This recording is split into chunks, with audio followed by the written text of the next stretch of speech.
Well, we've just lost Marty Krofft, half of the brother duo Sid and Marty Krofft. I've been a big fan of all of their creations for television my entire life. Let's take a look at a comic book based on some of those shows. Before we get to that, this is my set of refrigerator magnets utilizing the artwork from the Krofft lunchboxes. Here is a Freddie Flute replica for H.R. Pufnstuf that I painted and put the jewels on. Here's my brochure for their company, The Factory, where they made costumes.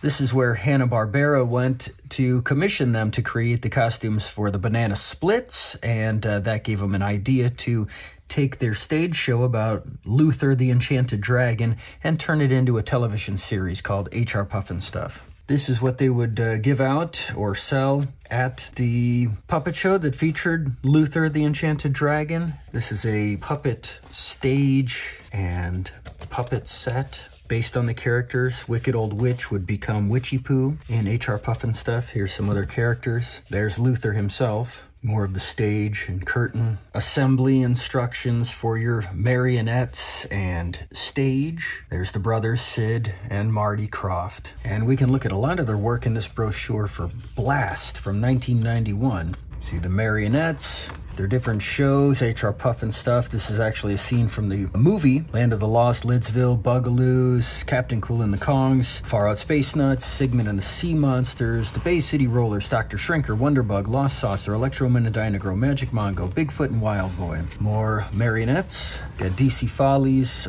Pryor's Place, Donnie and Marie, Pink Lady and Jeff, Folder Roll, the Pufnstuf movie, of course, Red Eye Express, the Kroftettes, these are more marionettes when they were on the Dean Martin show, Barbara Mandrell and the Mandrell sisters, look at that, Raquel Welch, this is on Broadway, more marionettes, there's Sid puppeteering at 16 years old and at 20 years old, Sid and Marty together, Land of the Lost from 1991, I have my books about the Krofts. And I have this Wonderbug coloring book. Unused. Schlepp car. So here's issue 1 of 6 of the new Krofft Super Show from Whitman. The Krofft Super Show was a television series.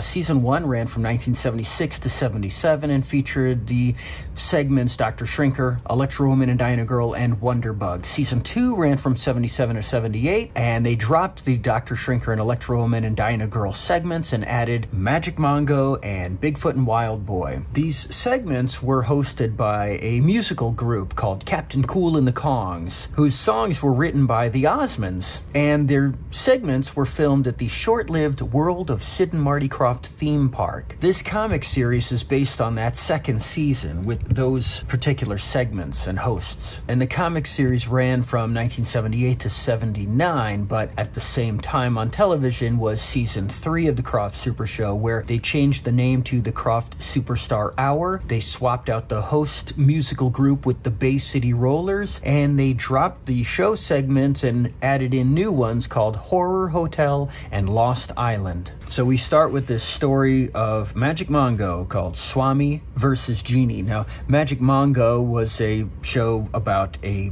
genie and 3 teenagers. The genie was named Mongo. He was played by Lenny Weinrib, who was the voice of H.R. Pufnstuf. And the teenagers, you've got the boy, Donald, who was played by Paul Hinckley. He had 1 episode of The Secrets of Isis, 16 episodes of Magic Mongo, not much else. He died by the age of 33. You have Lorraine, played by Helene Lembeck. She is the sister of Michael Lembeck, who played Captain Cool. And you have Christy, the girl in the bikini. This is an actress named Robin Dearden, and she is the wife of Bryan Cranston from Breaking Bad. You know, I've never won a single thing at a carnival, Donald. Well, did you ever win a married thing? Why do we stand for your dumb jokes? Oh, wow. Starting right off with a awesome joke. They're going to the Castle Beach Carnival. Okay, he's trying to impress the ladies, win them prizes. Doesn't do very well. So they're going to go see Madame Zonka. So you come to learn future from Madame Zonka. Not me, Madam Z, but my two friends here believe in that silly stuff. Then I read your future. Non-believers are big challenge. And Donald's wallet is stolen. You call great Madam Zonka crook? Out, out! I think she wants us to leave. Donald wants his money back, so he's gonna bring in his pal, Mongo the genie, who's gonna make stupid faces. Here we go, Captain Cool and the Kongs. There is Captain Cool, played by Michael Lembeck, who would later go on to be on the show One Day at a Time. This is it. This is it. This is life, the one you get. So go and have a ball. And now we've got the Bigfoot and Wild Boy segment called Circus Man. Bigfoot was played by actor Ray Young, who was in one episode of every show in history, and he died of lung cancer at the age of 59. Wild Boy was played by Joseph Butcher, who did very little and his whereabouts are unknown. And we've got a dead Bigfoot in the first panel, killed by Howard Stark. Of course, in the 1970s, everybody owned a van. Now Mr. Stark is trying to murder the young girl. Wild Boy chasing the Stark van is immediately captured. Bigfoot to the rescue, shot straight through the heart. Ooh, an authentic Star Wars t-shirt, and be the first to own the official Star Wars watch. It's anti-magnetic. It's got an unbreakable mainspring. They are gonna eat the ropes and feed their friend the raccoon and their friend Bigfoot. Great bodily injury ensues. Happy ending. More antics from Captain Cool and the Kongs. And now the Wonderbug segment. It's Klangenstein. So Wonderbug is it's a junk mobile called Schlepp Car that, by honking its horn, turns into a magical dune buggy that can fly and talk. It is voiced by famous voice actor Frank Welker. And you've got the three teens. You've got Barry, who is played by David Levy. In real life, he is a psychologist and a college professor. You've got Cece, played by John Anthony Bailey, who went on to be in hundreds of adult films in the 1980s and died at the age of 47 from bladder cancer.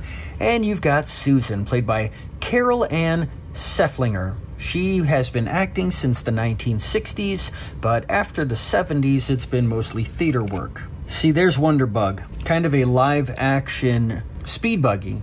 Speed Buggy, of course, was the Hanna-Barbera cartoon hybrid of Herbie the Love Bug and Speed Racer. Speed Buggy. Mad scientist creates robot to attack children and their talking car. And all they want to do is go on the merry-go-round. Or at least take their pet car on the merry-go-round. And in the end, Wonderbug shrinks down and can be sat on like a footstool. Rest in peace, Marty Krofft.